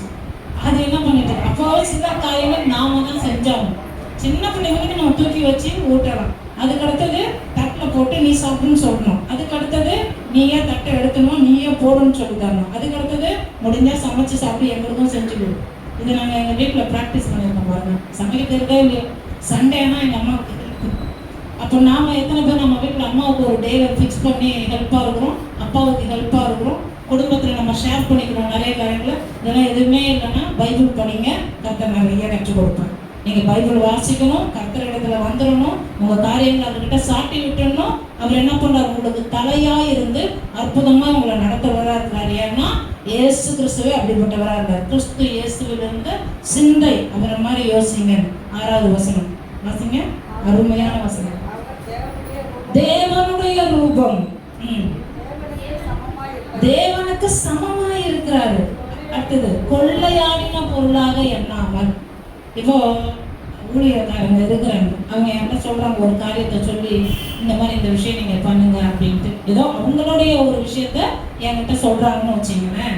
நான் என்ன பண்றேன்? சூப்பரா இவங்களோட இந்த சீக்ரெட் எனக்கு தெரிஞ்சிச்சு, அதனால இவங்களையே கீழே வச்சுட்டு நாம மேல வர பார்ப்போம்னு நினைக்கலாமா? அதைத்தான் இயேசு பண்ணல. இங்க என்ன போட்டிருக்கு? தேவனுடைய ரூபமாய் இருந்தும் தேவனுக்கு சமமாய் இருப்பதை, இயேசு கிறிஸ்து ஆண்டவரா இல்லையா? ஆண்டவர்.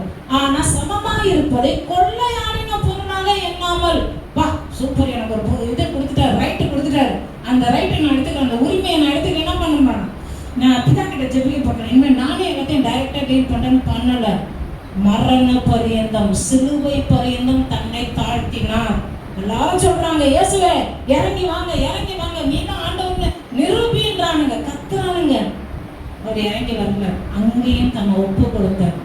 இறங்கி வரணும்னு நினைக்கலன்னா இறங்கி வர முடியும், அவரால் பண்ண முடியும். மறுரூபமாகவும் ஆக முடியுது, அவரால் அதிசய அற்புதங்கள் நிகழ்த்த முடியுது, அவர் பிசாசுகளை தவிர்த்த முடியுது. இவ்வளோ அற்புதங்கள் செய்தவரால் இறங்கி வர முடியும். ஒரே நிமிஷத்துல ஆணியை பிடிங்கி போட்டு வர முடியும், ஒரே நிமிஷத்துல செய்ய முடியும். இதை கொள்ளையாடின பொருளாக அவர் எண்ணல. இன்னைக்கு நிறைய பேர் உனக்கு ஒரு கெத்தே இல்லை, உனக்கு கட்ஸ் இல்லை, இந்த வார்த்தை யூஸ் பண்ணுவாங்க. நீ இதை செய்ய பார்க்கலாம், தேவையில்லை, எனக்கு கட்ஸ் இருக்கு, எல்லாமே இருக்கு, இதை செய்யணும்னு அவசியம் இல்லை. ஏன்னா என் ஆண்டவருக்கு பிடிக்காது என்னுடைய காரியங்களை அவரிடத்துல சாட்டி விட்டேன், அவர் தான் என்னுடைய தலை, அவர் சொல்லாமல் நான் செய்ய மாட்டேன். நம்ம சும்மா வாய்க்கிலேயே ஜீசஸ் தான் என்னோட ஹீரோ, சூப்பர் ஹீரோன்னு சொன்னா போதாது. அந்த ஹீரோவுக்கு ஏற்ற ஹீரோயினா இருக்கிறோமா, அவருக்கு ஏற்ற மனவாட்டி சபையா இருக்கிறோமா. ஹீரோயினா பெண்களை பத்தி இல்லை, ஆண்களையும் சேர்த்து தான் சொல்றோம். அப்போ அவர் தான் ஹீரோனா அவருடைய அன்பின்படி அவருடைய நடத்துதன்படி நடக்கிறோமா. அப்ப இவர் கொள்ளையாடின பொருளாக எண்ணாமல் எப்படி இருக்கிறாரா, தன்னையே அர்ப்பணிச்சிருக்கிறார் பாருங்க. தொடர்ந்து வாசனை எடுத்த வசனம், வெறுமையாக்குறார் பாருங்க. நான் ஒன்றும் இல்லை ஆண்டவரே, நான் சூப்பரா எல்லாமே பண்ணாலும் வெறுமையாக்குறார் தானே. அடிமையின் ரூபம் எடுத்து ஒரு சாதாரண மனுஷன், அவ்வளோ மகா பெரிய தேவன், பிதாவோடு கூடவே இருந்தவர், உலகம் உண்டாக்கும் பொழுது அங்கதான் இருக்கிறார். ஆதியாகமம் புத்தகம் வாசி பாருங்க. கர்த்தர் வார்த்தையில சொல்றாரு, வெளிச்சம் உண்டாக கடவுதுன்னு பேசுறாரு. அந்த பேசுற வார்த்தை தான் இயேசு பாருங்க. அப்போ எல்லாமே அவரால் முடியும். பரலோகத்தின் ஆறுயிர் சொத்து அவரு. அதை எல்லாத்தையும் நம்மளுக்காக இழந்துட்டு ஒரு சாதாரண மனுஷனா சின்ன குழந்தையா பூமியில பிறகுறான். நம்ம ஒரு கதை இருக்கு தெரியுங்களா, நம்ம ஒரு கதை புராணங்கள்லாம் வாசிருக்கீங்களா. சாமி சின்ன குழந்தையா பிறக்கும். எல்லாம் இருந்து எடுத்தது தான், வேற மாதிரி கதை கட்டி விடுறாங்கன்னு வச்சுங்க. பிறந்துட்டு அது சின்ன பிஞ்சு வரல, இப்படியும் மீட்டும், சுண்டு வரல, மழைலாம் வெட்டிக்கும். அதெல்லாம் இயேசு பண்ணவே இல்லை இயேசு. அவர் என்ன பண்றாரு, ஒரு குழந்தை எப்படி பசிக்கணுமோ அப்படிதான் இருந்தார். அந்த குழந்தைக்கு காப்பாற்றணும் தேவதூதன் வராரு. மரியாதை, யோசேப்பை எந்திரிங்க, போங்க, அங்க போய் ஒளிஞ்சு கொள்ளுங்க. இயேசுவை கொல்றதுக்கு ஏறோது ஆள் அனுப்பியிருக்கான். எல்லா இடத்துலையும் பிதா அவர் மேல கண்ணை வச்சு பாதுகாத்துக்கிட்டே இருந்தார். அந்த குழந்தை எப்படி இருக்கணுமோ, ஒரு குழந்தை சாதாரண பிறந்தா எப்படி இருக்கணும், அப்படிதான் இயேசு இருந்தார். சாதாரண மனுஷனா வாழ்ந்தார். ஆனா அவருக்குள்ள அற்புதங்கள் எப்படி வெளிப்பட்டது, தேவனுக்கு தம்மை ஒப்பு கொடுத்து சமமாய் இருப்பதை கொள்ளையாடின பொருளாக எண்ணாமல். நமக்குள்ள சில காரியங்கள் வரும் பாருங்க, வசதி வரும், வாய்ப்பு வரும், நன்மைகள் வரும், நல்ல வேலை கிடைச்சிடும், நம்மளுக்கு அப்படியே திமுறம் வந்துடும், கொம்பும் முளைச்சிடும். இல்லை நம்ம என்ன பண்ணுவோம், தூரமா இருந்தேன், இப்போ நீலாம் என் பக்கத்தில் பக்கத்தில் அவன் பாவம் நல்ல பணக்காரனாக இருந்திருப்பான், அவனுக்கு இப்போ கொஞ்சம் டைம் சரியில்லாமல் அவன் என்ன பண்ணியிருப்பான், கொஞ்சம் தாழ்மையில் இருப்பான், அவனை பார்த்து நம்ம ஏறனமா பேசுவோம். இதெல்லாம் நம்ம கொடுத்தது யாரு, ஆண்டவராகிய நம்ம தேவன். ஆனால் உலகத்தில் என்ன சொல்லுவாங்க, நான் கஷ்டப்படலையா, நான் என்னோட டேலண்ட், எல்லாருக்கும் டேலண்ட்டுன்னு ஒன்று கொடுத்ததா ஆண்டவர், ஞானம்னு ஒன்று வச்சதான் ஆண்டவர், அறிவுன்னு ஒன்று வச்சதான் ஆண்டவர். அது அவங்களுக்கு தெரியல. பொதுவான கிருபைகளை தேவன் எல்லா மனுஷருக்கும் உலகில் இருக்கிறவங்களுக்கு கொடுத்திருக்கிறார். ஆனா விசேஷித்த விதத்துல விசேஷித்த ஆவியையும் தரிசனத்தையும் கர்த்தருடைய கிருபைகளையும் யாருக்கு அதிகமாக கொடுத்திருக்காரு, கர்த்தருடைய ஊழியத்தை செய்யறவங்களுக்கு, கர்த்தரை தேடி வர்றவங்களுக்கு, கர்த்தரை நோக்கி பார்க்கிறவங்களுக்கு. அதெல்லாம் நம்ம புரிஞ்சு கொள்ளணும் பாருங்க. அப்போ எனக்கு இப்படி டேலண்ட் வந்துச்சு, இது வந்துச்சு, நான் பெரியவனாயிட்டேன் இல்லை. நம்முடைய சோதனை, பெரிய சோதனை அதுதாங்க. நம்ம தாழ்மையில இருந்து ஒரு நல்ல நிலைக்கு வரும் பொழுது, தாழ்மையில எப்படி இருந்தோம் கர்த்தருக்கு பயந்து, அதே மாதிரி இப்பவும் இருக்கணும்னு தான் படிப்படியா நம்மளுக்கு கற்றுக் கொடுத்து கொண்டே இருக்கிறார் சபை. அதுக்கு தான் சபையிலிருந்து புறப்பட்டு வர்ற வசனம், அதுக்கு தான். நாம எப்பவுமே நம்ம யாருங்கிறத மறந்துடக்கூடாது. சாட்டி விட்டேன்னு ஏழ்மையில இருக்கும்பொழுது சொல்லும் பொழுதும், பணக்காரனாகி கார்ல போகும்போதும், அது BMW, MMW என்ன வேணா இருக்கட்டும், நீங்க ரோலக்ஸ் வாட்சி கட்டுங்க, சாதாரண வாட்சி கட்டுங்க, எப்படி வேணாலும் இருக்கட்டும், அப்பவும் நீங்க சாட்டி விட்டேன்னு அவரையே நீங்க சார்ந்து கொண்டா, எவ்வளோ பெரிய ஆளா இருந்தாலும் அவர் தேவன், நான் அவருடைய சபை, அவருடைய மனவாட்டில் வாழும் பொழுது எப்படி நீங்க ஏழ்மையில இருக்கும்போது அற்புதங்களை பார்த்தீங்களோ அப்பவும் பார்க்க முடியும். சில பேருக்கு தரித்திரத்துல, கஷ்டத்துல, வேதனையில இருக்கும்போது நன்மைகள்லாம் நிறைய நடக்கும். அவங்க சூழ்நிலை மாறும்போது பாருங்க, அந்த அற்புதங்கள்லாம் நடக்காது. அப்ப அவங்களுக்கு என்ன தோணும்னா, ஏதோ ஃப்ளூக்ல நடந்துருச்சு போல நம்ம கஷ்டப்படும் பொழுது. ஆனா உண்மையிலே அற்புதம் ஒண்ணு இல்லை. நான் முயற்சி செஞ்சு எனக்கு நடந்துருச்சு, நான் கொஞ்சம் பிரயாசப்பட்டு எனக்கு நடந்துச்சு. பிசாசு பொய்யான காரியத்தை கொண்டு வராங்க. அதனாலதான் அவங்களால அந்த பணம் என்ன பண்ணுது, அவங்கள ஆளுகை சரி. நம்ம இதெல்லாம் பார்த்துருக்கோம். கர்த்தருக்கு பயப்படுகிற பயத்துல ரெண்டு விதமான எஜமான், நம்ம தேவனாகிய இயேசு, இன்னொன்று உலகத்தில் இருக்கிற பணம், செல்வம், பொருளாசைங்கிற இது. அது நம்மளை ஆளுகை செய்தா இயேசு நம்மளை ஆளுகை செய்கிறார். அதுக்கிட்ட நம்ம சாட்டி விட்டோமா, இயேசுவின் இடத்தில் சாட்டி விட்டோமா? இதெல்லாம் நம்ம புரிந்து கொள்ளணும். வாசிப்போம் தொடர்ந்து அதை பிலிப்பியர் நிருபத்தில்.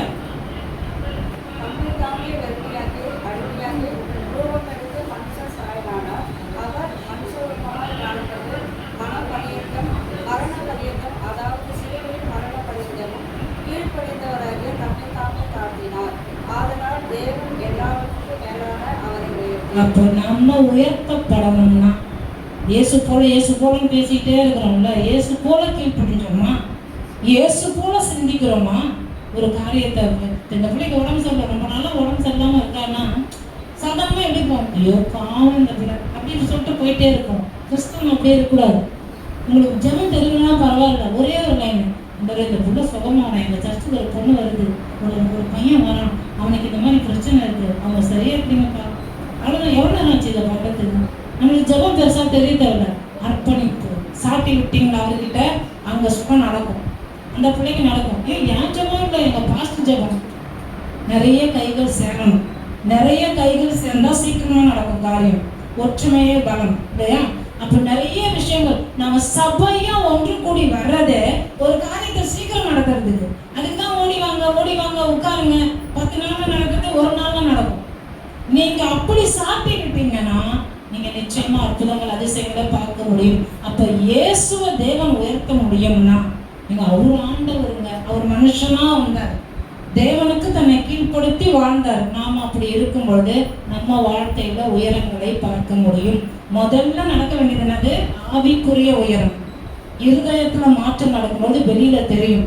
இந்த ஆவியிலே நம்ம ஒழுங்கா வளரலன்னா வெளியில தெரியாது. உள்ள வேறு நல்லா வேரூன்றி போக போக இலைகள் பச்சையா மாறும். அந்த வேறு செழிப்பாக அதுக்கு தண்ணி ஊத்த பூக்கும், காய் காக்கும், கனிகள் கொடுக்கும். அப்ப நாம சபைக்கு ஓடி வந்து இந்த ஜீவ தண்ணீர் ஆகிய வார்த்தையை நம்ம இருதயத்துக்குள்ள ஊற்ற ஆவியில வளர்ந்து நம்ம என்ன பண்றோம்? அற்புதமா கனி கொடுக்கிற வாழ்வை, ஆவிக்குரிய கனிகளும் கொடுக்க முடியும், ஆவிக்குரிய வரங்களும் நம்ம செயல்பட முடியும். அவங்க நேற்று தான் சபைக்கு வந்தாங்க, இந்த விஷயத்தான் கத்துக்கிட்டாங்களே, ஒரு அவங்களுக்கு நடக்காது, இவங்களுக்கு எப்படி நடக்குது? அந்த அளவுக்கு ஜீவ தண்ணீரை உட்கார்ந்து கேட்டு அவங்களுக்குள்ள அந்த காரியங்கள் நடக்க ஆரம்பிச்சிடும். ஏன் அப்படின்னா நம்ம என்ன பண்றோம்? 1 பேதுரு 5:7 வாசிக்கலாம். பக்கம் 321 புதிய ஏற்பாட்டுல 1 பேதுரு 5:7. அவர் உங்களை விசாரிக்கிறவர் ஆனபடியால் உங்கள் கவலைகளை எல்லாம் அவர் மேல் வைத்து விடுங்கள். நம்ம யார் மேல வச்சிடறோம்? அப்பா அம்மா மேல வச்சிடறோம், ஃப்ரெண்டு மேல வச்சிடறோம், நம்மளுக்கு தெரிஞ்சவங்க மேல வச்சிடறோம். அவர் மேல வச்சிருக்கோம்னா சில பேருக்கு ரொம்ப எளிமையா புரியுற மாதிரி சொல்றோம். நம்மளை ஆவிக்குரிய விதத்தில் நடத்துவாங்க பார்த்தீங்களா, அவங்க கிட்ட சொல்லுங்க, ஷேர் பண்ணுங்க. இவருக்கு ஏன் நான் சொல்லணும், இந்த அம்மாவுக்கு நான் ஏன் சொல்லணும், அப்படி போகாதீங்க, சொல்லி பாருங்க.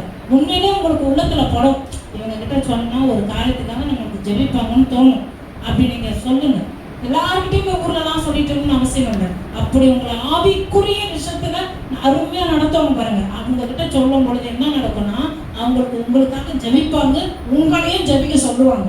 நீங்க ஜெபிங்க வீட்டுல, அவங்களும் ஜெபிக்கட்டும். நீங்க எதையுமே செய்யாம அவர்கிட்ட சொல்லட்டோமா, அவர் பார்த்துக்காரு அப்படின்னு போனீங்கன்னா கர்த்தர் அதை பார்ப்பார் இல்லையா? ஏன்னா எனக்கு நீ குமாரத்தி தான், ஆனா நாமும் தேவனும் மறந்துட்டப்பா, அவரையும் வச்சது நான் தான், அந்த அம்மாவையும் வச்சது நான் தான். அப்ப எங்க பாஸ்டர் கிட்ட சொல்லிட்டேன், எங்க பாஸ்டர் மாட்ட சொல்லிட்டேன், நீங்க போய் வீட்டுல ஜெபிச்சீங்கன்னா ஜெபிக்க வேண்டிய கட்டாயத்துல நம்ம இருக்கிறோம். பிசாசுக்கு எதிர்த்து நிற்கணும், என்னோட பாவத்தை ஜெயிக்கணும், என்னோட தோல்விகளை ஜெயிக்கணும்னா நாம நிக்கிறோமா, சாட்டி விட்டோமா? நமக்கு ஜெப உதவிகள்லாம் தேவைப்படுது. ஆனா முக்கியம் என்னது?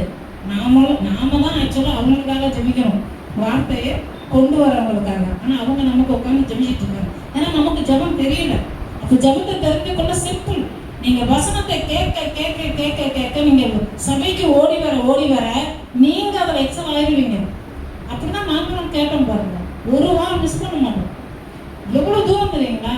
மலைக்கு புதுமையிலிருந்து ஏப்டி எங்க இருக்கு, எவ்வளவு தூரம் போகணும் டிராவல் பண்ணி. காலையிலே 3 மணிக்கு எழுந்திரிக்கணும், 4:40 பஸ்ஸை பிடிக்கணும், 6 மணிக்கு சர்வீஸுக்கு உட்காரணும். மிஸ் பண்ண மாட்டோம். அப்போ நீங்க கர்த்தருடைய தேவாலயத்துக்கு வர்றது, திருச்சபைக்கு வர்றது சாதாரண விஷயம் கிடையாது. நீங்க ஆவியில பலப்பட்டுட்டீங்கன்னா ஆவிக்குரிய உலகத்துல இருக்கிற வல்லமைகள் உங்களை மேற்கொள்ள முடியாது. சில நேரத்துல திரும்ப திரும்ப சில தோல்விகள் வரும், நீங்க திரும்ப திரும்ப ஜெயிச்சுக்கிட்டே இருப்பீங்க. திரும்ப திரும்ப சில கஷ்டங்கள் வரும், உங்களை தேவன் திரும்ப திரும்ப ஜெயிக்க வச்சுக்கிட்டே இருப்பார். இது நடக்கும் உங்க வாழ்க்கையில. நீங்க அதெல்லாம் புரிஞ்சுக்கணும். நமக்கு வாசிக்க இப்ப நேரம் கிடையாது, நான் ஒன்று சொல்லிடுறேன், நீங்க குறித்து வைத்துக் கொள்ளுங்க. லூக்கா சுவிசேஷம் 15வது அதிகாரம் 11, 16, 17, 18, 21, 22 வாசி பார்த்தீங்கன்னா உங்களுக்கு தெரியும். அதுல ஆண்டவராகிய நம் தேவன் ஒரு இல்லஸ்ட்ரேஷன் சொல்லுவார். இயேசு கிறிஸ்து ஒரு காரியத்தை சொல்லுவார். என்ன சொல்லுவாருன்னா, ஒரு அப்பாவுக்கு 2 பசங்க இருந்தாங்க. ஒருத்தன் என்ன பண்றான், சொத்தெல்லாம் பிரிச்சு வாங்கிட்டு போயிடறான். ஆனா அவன் எப்படி போய் கண்ணா பின்னு தான் இஷ்டத்துக்கு தான் விருப்பத்துக்கு வாழ்ந்து எல்லாத்தையும் இழந்து பன்னிகளோட பன்னிக்கு நடுவுல போயிட்டு அந்த தவிட சாப்பிடணும்னு ஆசைப்படுறான். எங்க இருக்கான்? எவ்வளோ பெரிய கோடீஸ்வரனோட மகன் எவ்வளோ அசுத்தத்துக்கு நடுவுல போய் உட்காந்துட்டான். இன்னைக்கு நிறைய பிள்ளைகள் அப்படி மாறுறாங்க பாருங்க. கிறிஸ்தவத்திலேயே இருக்கு. பரிதாபகரமான ஒரு விஷயம் இது.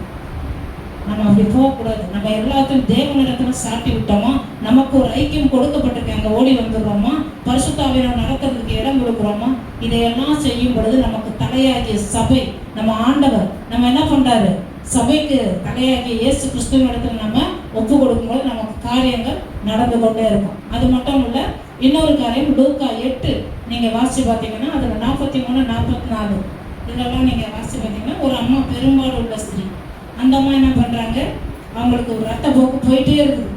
எத்தனையோ விதமான டாக்டர்ஸ்ல பாக்குறாங்க, எதுவுமே நடக்கல. கடைசி அவங்க யாரை குறித்து கேள்விப்படுறாங்க, ஆண்டவராகிய இயேசு கிறிஸ்து. எப்படியாவது அவர் என்னை குணமாக்கிடுவாரு, அவர்கிட்ட நான் போவேன். அவர் ட்ரெஸ் ஓரத்தை தொட்டா போதும். கொஞ்சம் யோசிச்சு பாருங்க, ட்ரெஸ் ஓரத்தை போய் அவர்கிட்ட போய் நின்று இப்படி குனிஞ்சா தொட்டிருப்பாங்க. அவங்க எவ்வளோ டாக்டர் எத்தனை வருஷமா கஷ்டப்பட்டாங்களான்னு நடக்க முடியுமா? எனக்கு அப்படிப்பட்ட ஒரு சம்பவத்தை என் நேரத்துல நானும் பார்த்துருக்கேன். 76 days கஷ்டப்பட்டுருக்கேன். அப்போ ஆண்டவரை மட்டும்தான் நான் நம்பினேன். ஆண்டவரே, நீங்கள் அவங்களுக்கெல்லாம் அற்புதம் பண்ண முடியும்னா எனக்கும் பண்ண முடியும், பரவாயில்ல, எவ்வளோ நாள் வேணால் நான் உங்களை நம்புறேன். அப்படி ஒப்பு கொடுத்தேன். எந்த டாக்டர்ஸும் என்னோட கை வைக்க. ஒரு ஸ்கேனிங்காக போயிருந்தேன். அருமையான சகோதரி தேவன் கொடுத்துருந்தார் பாருங்க, அவங்க வந்திருக்காங்க, இதெல்லாம் பார்த்துருக்காங்க அவங்க. அப்போ நம்ம புரிஞ்சுக்கொள்ளணும், நம்ம வாழ்க்கையில் ஆண்டவர் அற்புதம் நடக்கும்னா ஒப்பு கொடுக்குறோமா. டாக்டர்கிட்ட போகாதீங்கன்னு சொல்லல, போங்க. அந்த டாக்டரை உங்களுக்கு ட்ரீட்மெண்ட் பண்ண வைக்க அவர் தான் வச்சிருக்கிறாரு. ஆனால் சுகம் கொடுக்குறவர் ஆண்டவர்ன்றதை மறந்துடக்கூடாது. அதுதான் முக்கியம். இன்னைக்கு அற்புதம் அதிசயங்களை ஏன் நம்ப மாட்டோம்னா, டாக்டரை நம்பிடுறோம், மருந்து நம்பிடுறோம், இந்த காரியங்களை நம்பிடுறோம், பணத்தை நம்பிடுறோம், நம்ம செல்வாக்கு, நம்ம வசதி வாய்ப்பை நம்பிடுறோம், படிப்பை நம்பிடுறோம். கர்த்தரிடத்துல சாட்டி விட்டோமா, அப்படி நம்பும் பொழுது அவளுக்கு ஏன் அற்புதம் நடக்கும், எனக்கும் நடக்கும். அப்போ நான் அந்த மகன் பாருங்க, பன்னிக்கு நடுவில் இருந்தவன் என்ன பண்றான், யோசிக்கிறான், இதை கூட சாப்பிட விட மாட்டாங்களே, இந்த தரித்திர நிலைமைக்கு போயிட்டேனே, கோட்டீஸ்வரனா கோட் சூட் போட்டு சூப்பரா இருந்தனே, இன்னைக்கு இவ்வளவு கேவலமா இருக்கனே, நான் எங்க அப்பாட்ட போறேன். புத்தி தெரிஞ்சு எழுஞ்சிட்டான், போறான். அவங்க அப்பாட்ட போய் சொல்றான், என்னை மன்னிச்சிருக்கான். அவரை கண்டிக்கவே இல்லை.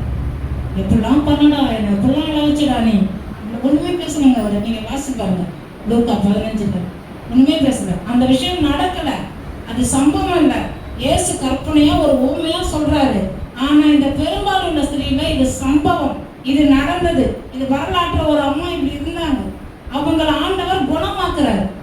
இவ்வளோ நல்ல தகப்பன் உங்களுக்கு இருக்கிறாருன்னு ஆண்டவர் ஒரு ஓமையை சொல்றாரு 2 மகன்களை வச்சு. அதே போல இந்த அம்மா என்ன பண்றாங்க, ஆண்டவருடைய அந்த ட்ரெஸ்ஸோட எட்ஜை தொடுறாங்க. அதை அப்படி தொட்ட மாத்திரத்துல எனக்கு சுகமாயிரம் நம்புறாங்க. உடனே அவரும் பாருங்க, என்னை யார் தொட்டது, அவருக்குள்ள இந்த வல்லமை புறப்படுறத அவர் உணர்றாரு. நம்ம உணர்வோம் தெரியுங்களா? நம்ம சில பேருக்காக ஜெபிக்கும் பொழுது நம்ம உடம்புல இருந்து வல்லமை போகிறத பார்க்க முடியும், அனுபவத்தின் வழியாகவும் சொல்றேன். அப்போ நம்ம உணர முடியும் அதை.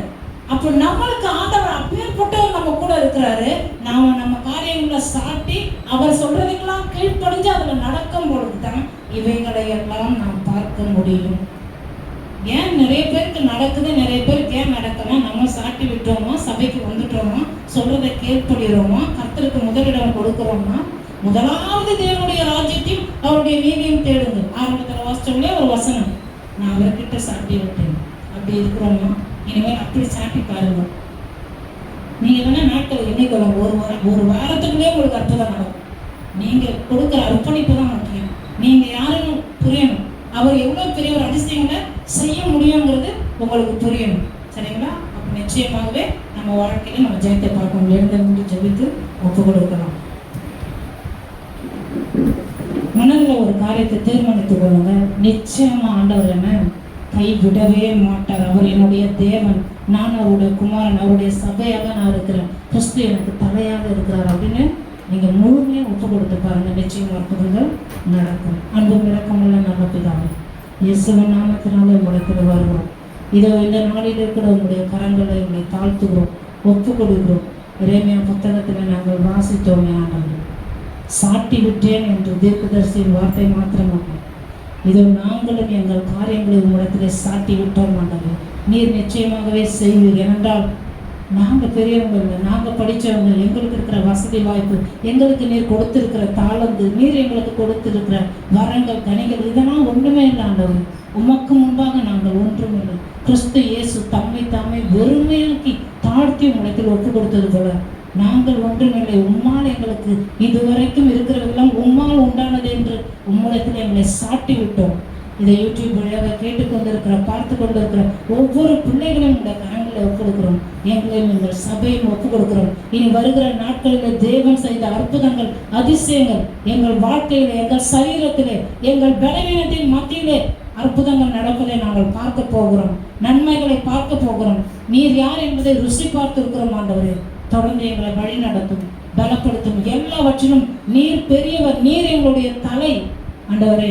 எல்லாவற்றையும் உங்களிடத்திலே சாட்டி விட்டோம் என்று அர்ப்பணிக்கிறோம். பெரிய காரியங்களை செய்ய போகிறீர். நாங்கள் நன்மைகளுக்காக இப்பொழுதே உங்கள் நன்றி உணர்வோடு ஸ்தோத்தரிக்கிறோம், துதிக்கிறோம். ஒருவருக்கே துதி, கன, மகிமை யாவற்றையும் எடுக்கிறோம். இயேசுவின் நாமத்தில் பிதாவே, ஆமென்.